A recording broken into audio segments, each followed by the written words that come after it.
मुंबईतल्या गिरगाव चौपाटीवर आता हळूहळू गर्दी वाढायला लागलेली आहे, कारण मोठ्या संख्येनं गणेश मूर्ती आता तिथं विसर्जनासाठी दाखल होत आहेत।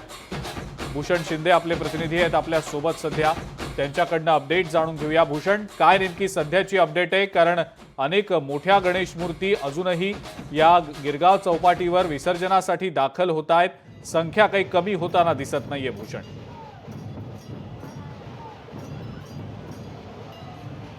नक्कीच अजिंक्य, सध्या मी गिरगावच्या संपूर्ण परिसरामध्ये आहे आणि एकंदर पाहू शकता सध्या तरी संपूर्ण गणपती, मोठमोठाले गणपती हे रांगेने आपल्याला इथं गिरगाव चौपाटीवर दाखल होताना पाहायला मिळत आहेत।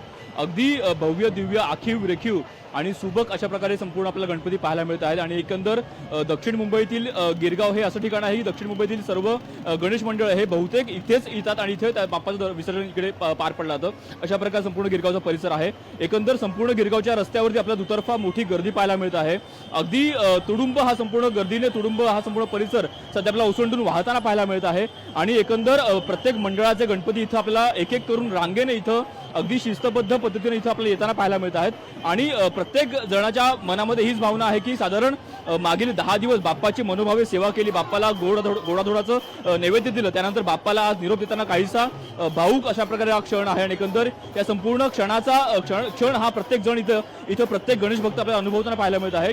अगदी भव्य दिव्य मोठमोठाले गणपती आपल्याला इथं पाहायला मिळत आहेत। आता सुद्धा इथं एक अत्यंत सुबक अशा प्रकारे हा गणपती आपल्याला पाहायला मिळतोय।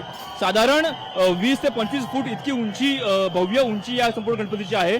आणि एकंदर खंडेरायाच्या स्वरूपात हा आपल्याला गणपती पाहायला मिळतोय। या संपूर्ण खंडेरायाच्या हातामध्ये आपल्याला मोठा खड्ग पाहायला मिळतोय।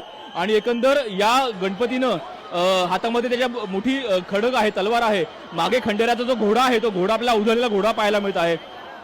अशा प्रकारे हा संपूर्ण गणपती अगदी भव्य असं त्याचं स्वरूप होतं। तो गणपती सध्या इथूनच गिरगाव चौपाटी दाखल होत आहे। आणि साधारण हा संपूर्ण ही जी रेलचेल आहे ती अगदी उद्या सकाळपर्यंत चालणार आहे। अगदी उद्या सकाळी 7 किंवा 8 वाजेपर्यंत ही जी संपूर्ण रेलचेल आहे ती आपल्याला झालेली इकडे पाहायला मिळणार आहे।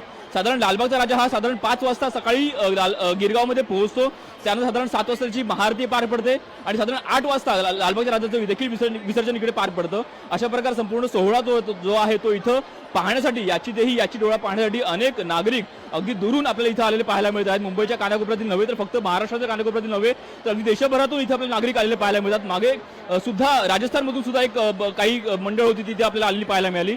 एकंदर अनेक नागरिक बाप्पाचं दर्शन करण्यासाठी, बाप्पाला पाहण्यासाठी, बाप्पाचा एक फोटो आपल्या मोबाईलमध्ये टिपण्यासाठी अशा प्रकारे इथं गर्दी करत आहेत।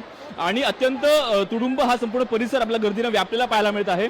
मात्र संपूर्ण गर्दीचं नियोजन हे अत्यंत चोख झालेलं पाहायला मिळत आहे। पोलिसांचा मोठा कडेकट बंदोबस्त आहे। आणि एकंदर संपूर्ण बंदोबस्तामध्ये बाप्पाची जी मिरवणूक आहे सध्या इथून आपल्याला होताना पाहायला मिळत आहे। अनेक बाप्पा, साधारण हजारोच्या संख्येने इथं बाप्पा इथं येत असतात आणि इथं त्यांचं विसर्जन जे असतं ते आपल्याला इथं झालेलं पाहायला मिळतं। आणि साधारण उद्या सकाळी 6 पर्यंत किंवा अगदी 7 किंवा 8 वाजेपर्यंत या संपूर्ण जी रेलचेल आहे ती आपल्याला इथं होताना पाहायला मिळणार आहे। अजिंक्य, ठीक आहे भूषण, धन्यवाद सविस्तर माहिती दिली त्याबद्दल आणि या संदर्भातले अपडेट्स आपण जाणून घेणारच आहोत। लोकशाही मराठी ऐका, पहा, जागरूक रहा।